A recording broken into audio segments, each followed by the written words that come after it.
شروع اللہ کا نام لے کر جو بڑا مہربان نہایت رحم والا ہے۔ کاف ہا یا عین صاد، یہ تمہارے پروردگار کی مہربانی کا بیان ہے جو اس نے اپنے بندے زکریا پر کی تھی جب انہوں نے اپنے پروردگار کو دبی آواز سے پکارا اور کہا کہ اے میرے پروردگار، میری ہڈیاں بڑھاپے کے سبب کمزور ہو گئی ہیں اور سر سفید بالوں کی وجہ سے چمکنے لگا ہے، اور اے میرے پروردگار، میں تجھ سے مانگ کر کبھی محروم نہیں رہا، اور میں اپنے بعد اپنے بھائی بندوں سے ڈرتا ہوں، اور میری بیوی بانجھ ہے، پھر بھی مجھے اپنے پاس سے ایک وارث عطا فرما جو میری اور اولاد یعقوب کی میراث کا مالک ہو، اور اے میرے پروردگار، اس کو خوش اخلاق بنائیو۔ فرمایا اے زکریا، ہم تم کو ایک لڑکے کی بشارت دیتے ہیں جس کا نام یحییٰ ہوگا، اس سے پہلے ہم نے اس نام کا کوئی شخص پیدا نہیں کیا۔ انہوں نے کہا کہ پروردگار، میرے ہاں کس طرح لڑکا ہوگا جبکہ میری بیوی بانجھ ہے اور میں بڑھاپے کی اس حالت کو پہنچ گیا کہ سوکھ گیا ہوں۔ حکم ہوا کہ اسی طرح ہوگا، تمہارے پروردگار نے فرمایا ہے کہ مجھے یہ آسان ہے، اور میں پہلے تم کو بھی تو پیدا کر چکا ہوں اور تم کچھ چیز نہ تھے۔ کہا کہ پروردگار، میرے لیے کوئی نشانی مقرر فرما۔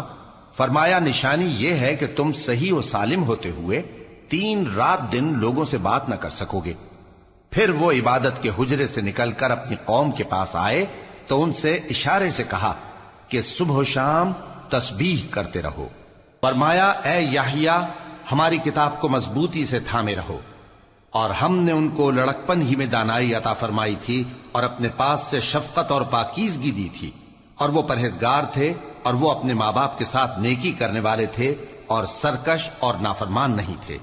اور جس دن وہ پیدا ہوئے اور جس دن وفات پائیں گے اور جس دن زندہ کر کے اٹھائے جائیں گے ان پر سلام ہے۔ اور کتاب یعنی قرآن میں مریم کا بھی تذکرہ کرو، جب وہ اپنے لوگوں سے الگ ہو کر مکان کے مشرقی حصے میں چلی گئیں، پھر انہوں نے ان کی طرف سے پردہ کر لیا تو ہم نے ان کی طرف اپنا فرشتہ بھیجا، سو وہ ان کے سامنے ایک خوبصورت مرد کی صورت میں آیا۔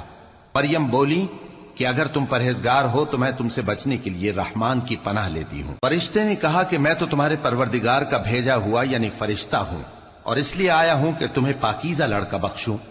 مریم نے کہا کہ میرے ہاں لڑکا کیوں کر ہوگا جبکہ مجھے کسی مرد نے بطور شوہر چھوا تک نہیں اور میں بدکار بھی نہیں ہوں۔ فرشتے نے کہا کہ یوں ہی ہوگا، تمہارے پروردگار نے فرمایا کہ یہ مجھے آسان ہے اور میں اسے اسی طریق پر پیدا کروں گا تاکہ اس کو ہم لوگوں کے لیے اپنی طرف سے نشانی اور ذریعہ رحمت بنائیں، اور یہ کام مقرر ہو چکا ہے۔ چنانچہ وہ اس بچے کے ساتھ حاملہ ہو گئیں اور اسے لے کر ایک دور جگہ چلی گئیں۔ پھر درد ذہ ان کو کھجور کے تنے کی طرف لے آیا، کہنے لگیں کہ کاش میں اس سے پہلے مر چکتی اور بھولی بسری ہو گئی ہوتی۔ تب ان کے ٹیلے کے نیچے کی جانب سے فرشتے نے ان کو آواز دی کہ غمناک نہ ہو، تمہارے پروردگار نے تمہارے نیچے ایک چشمہ پیدا کر دیا ہے، اور کھجور کے تنے کو پکڑ کر اپنی طرف ہلاؤ، وہ تم پر تازہ عمدہ کھجوریں گرائے گا، تو کھاؤ اور پیو اور آنکھیں ٹھنڈی کرو۔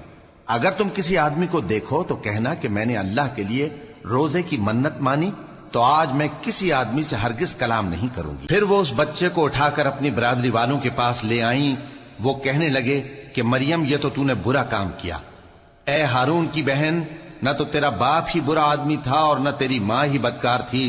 تو مریم نے اس بچے کی طرف اشارہ کیا۔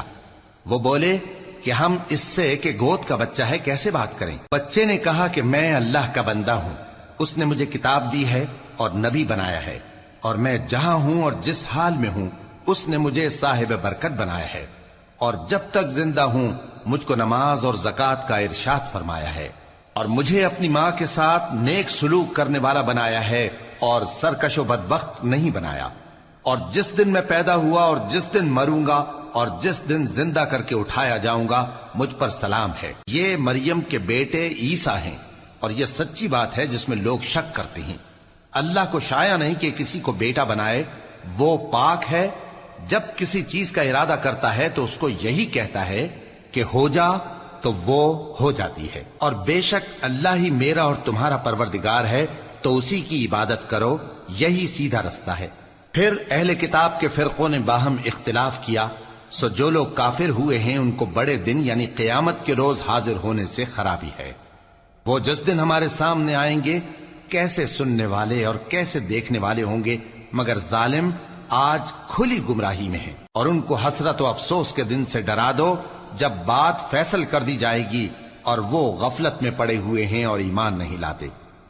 ہم ہی زمین کے اور جو لوگ اس پر بستے ہیں ان کے وارث ہوں گے، اور ہماری ہی طرف ان کو لوٹنا ہوگا۔ اور کتاب میں ابراہیم کا ذکر کرو، بے شک وہ نہایت سچے تھے، پیغمبر تھے۔ جب انہوں نے اپنے باپ سے کہا کہ ابا، آپ ایسی چیزوں کو کیوں پوچھتے ہیں جو نہ سنیں اور نہ دیکھیں اور نہ آپ کے کچھ کام آ سکیں؟ ابا، مجھے ایسا علم ملا ہے جو آپ کو نہیں ملا، تو میرے ساتھ ہو جائیے، میں آپ کو سیدھی راہ پر لے چلوں گا۔ ابا، شیطان کی پوجا نہ کیجیے، بے شک شیطان اللہ کا نافرمان ہے۔ ابا، مجھے ڈر لگتا ہے کہ آپ کو اللہ کا عذاب آ پکڑے تو آپ شیطان کے ساتھی ہو جائیں۔ اس نے کہا کہ ابراہیم، کیا تو میرے معبودوں کے خلاف ہے؟ اگر تو باز نہ آئے گا تو میں تجھے سنسار کر دوں گا اور تو ہمیشہ کے لیے مجھ سے دور ہو جا۔ ابراہیم نے سلام علیکم کہا اور کہا کہ میں آپ کے لیے اپنے پروردگار سے بخشش مانگوں گا، بے شک وہ مجھ پر نہایت مہربان ہے۔ اور میں آپ لوگوں سے اور جن کو آپ اللہ کے سوا پکارا کرتے ہیں ان سے کنارہ کرتا ہوں اور اپنے پروردگار ہی کو پکاروں گا۔ امید ہے کہ میں اپنے پروردگار کو پکار کر محروم نہیں رہوں گا۔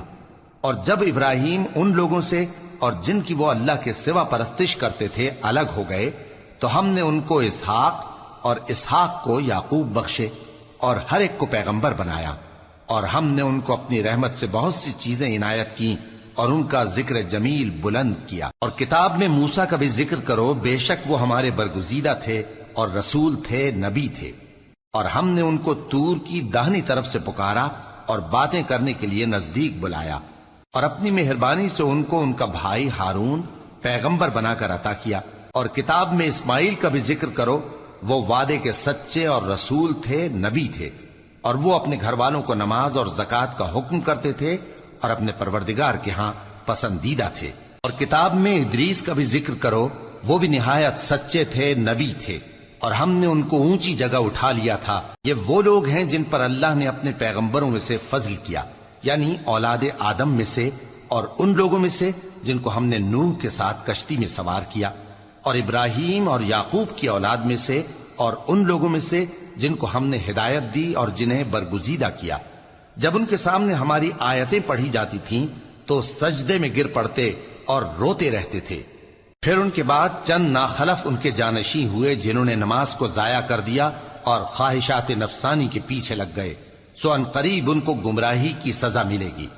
ہاں، جس نے توبہ کی اور ایمان لایا اور عمل نیک کیے تو ایسے لوگ بہشت میں داخل ہوں گے اور ان کا ذرا نقصان نہ کیا جائے گا، یعنی ہمیشہ کی بہشتوں میں جس کا اللہ نے اپنے بندوں سے وعدہ کیا ہے کہ جو ان کی آنکھوں سے پوشیدہ ہے۔ بے شک اس کا وعدہ نیکوکاروں کے سامنے آنے والا ہے، وہ اس میں سلام کے سوا کوئی بیہودہ کلام نہ سنیں گے اور ان کو صبح و شام کھانا ملے گا۔ یہی وہ جنت ہے جس کا ہم اپنے بندوں میں سے ایسے شخص کو مالک بنائیں گے جو پرہیزگار ہوگا۔ اور فرشتوں نے پیغمبر کو جواب دیا کہ ہم تمہارے پروردگار کے حکم کے سوا اتر نہیں سکتے۔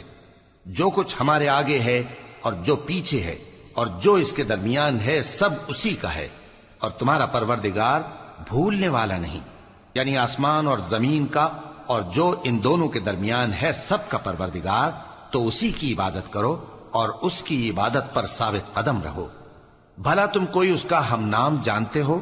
اور کافر انسان کہتا ہے کہ جب میں مر جاؤں گا تو کیا زندہ کر کے نکالا جاؤں گا؟ کیا ایسا انسان یاد نہیں کرتا کہ ہم نے اس کو پہلے بھی تو پیدا کیا تھا جبکہ وہ کچھ بھی چیز نہ تھا؟ سو تمہارے پروردگار کی قسم، ہم ان کو جمع کریں گے اور شیطانوں کو بھی، پھر ان سب کو جہنم کے گرد حاضر کریں گے اور وہ گھٹنوں پر گرے ہوئے ہوں گے۔ پھر ہر گروہ میں سے ہم ایسے لوگوں کو کھینچ نکالیں گے جو رحمان کے مقابلے میں سخت سرکشی کرتے تھے۔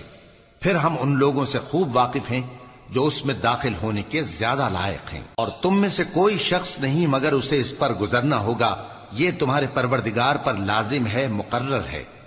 پھر ہم پرہیزگاروں کو نجات دیں گے اور ظالموں کو اس میں گھٹنوں کے بل پڑا ہوا چھوڑ دیں گے۔ اور جب ان لوگوں کے سامنے ہماری آیتیں پڑھی جاتی ہیں تو جو کافر ہیں وہ مومنوں سے کہتے ہیں کہ دونوں فریق میں سے مکان کس کے اچھے اور مجلسیں کس کی بہتر ہیں، اور ہم نے ان سے پہلے بہت سی امتیں ہلاک کر دیں وہ لوگ ان سے ٹھاٹ باٹ اور نمود و نمائش میں کہیں اچھے تھے۔ کہہ دو کہ جو شخص گمراہی میں پڑا ہوا ہے، رحمان اس کو آہستہ آہستہ مہلت دیا جاتا ہے، یہاں تک کہ جب اس چیز کو دیکھ لیں گے جس کا ان سے وعدہ کیا جاتا ہے، خواہ عذاب اور خواہ قیامت، تو اس وقت جان لیں گے کہ مکان کس کا برا ہے اور لشکر کس کا کمزور ہے۔ اور جو لوگ ہدایت یاب ہیں، اللہ ان کو زیادہ ہدایت دیتا ہے، اور نیکیاں جو باقی رہنے والی ہیں وہ تمہارے پروردگار کے ہاں صلے کے لحاظ سے خوب اور انجام کے اعتبار سے بہتر ہیں۔ بھلا تم نے اس شخص کو دیکھا جس نے ہماری آیتوں سے کفر کیا اور کہنے لگا کہ اگر میں ازسر نو زندہ ہوا بھی تو یہی مال اور اولاد مجھے وہاں ملے گا؟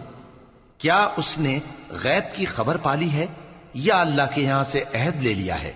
ہرگز نہیں، یہ جو کچھ کہتا ہے ہم اس کو لکھتے جاتے اور اس کے لیے آہستہ آہستہ عذاب بڑھاتے جاتے ہیں، اور جو چیزیں یہ بتاتا ہے ان کے ہم وارث ہوں گے، اور یہ اکیلا ہمارے سامنے آئے گا۔ اور ان لوگوں نے اللہ کے سوا اور معبود بنا لیے ہیں تاکہ وہ ان کے لیے موجب عزت ہوں۔ ہرگز نہیں، وہ معبود ان کی پرستش سے انکار کریں گے اور ان کے دشمن و مخالف ہوں گے۔ کیا تم نے نہیں دیکھا کہ ہم نے شیطانوں کو کافروں پر چھوڑ رکھا ہے کہ وہ ان کو خوب اکساتے رہتے ہیں؟ تو تم ان پر عذاب کے لیے جلدی نہ کرو کہ ہم تو ان کے لیے دن شمار کر رہے ہیں۔ جس روز ہم پرہیزگاروں کو رحمان کے سامنے بطور مہمان جمع کریں گے اور گنہگاروں کو دوزخ کی طرف پیاسے ہانک لے جائیں گے، تو لوگ کسی کی سفارش کا اختیار نہ رکھیں گے مگر جس نے رحمان سے اقرار لے لیا ہو۔ اور کہتے ہیں کہ رحمان بیٹا رکھتا ہے۔ ایسا کہنے والوں، یہ تو تم بری بات زبان پر لاتے ہو۔ قریب ہے کہ اس جھوٹ سے آسمان پھٹ پڑیں اور زمین شق ہو جائے اور پہاڑ پارا پارا ہو کر گر پڑیں کہ انہوں نے رحمان کے لیے بیٹا تجویز کیا، اور رحمان کو شایع نہیں کہ کسی کو بیٹا بنائے۔ ہر شخص جو آسمانوں اور زمین میں ہے رحمان کے روبرو بطور بندہ ہی آئے گا۔ اس نے ان سب کو اپنے علم سے گھیر رکھا اور ایک ایک کو شمار کر رکھا ہے، اور یہ سب قیامت کے دن اس کے سامنے اکیلے اکیلے حاضر ہوں گے۔ اور جو لوگ ایمان لائے اور عمل نیک کیے، رحمان ان کی محبت مخلوقات کے دل میں پیدا کر دے گا۔ اے پیغمبر صلی اللہ علیہ وآلہ وسلم، ہم نے یہ قرآن تمہاری زبان میں آسان بنا کر نازل کیا ہے تاکہ تم اس سے پرہیزگاروں کو خوشخبری پہنچا دو اور جھگڑالوؤں کو ڈر سنا دو۔ اور ہم نے ان سے پہلے بہت سے گروہوں کو ہلاک کر دیا ہے۔ بھلا تم ان میں سے کسی کو دیکھتے ہو یا کہیں ان کی بھنک سنتے ہو؟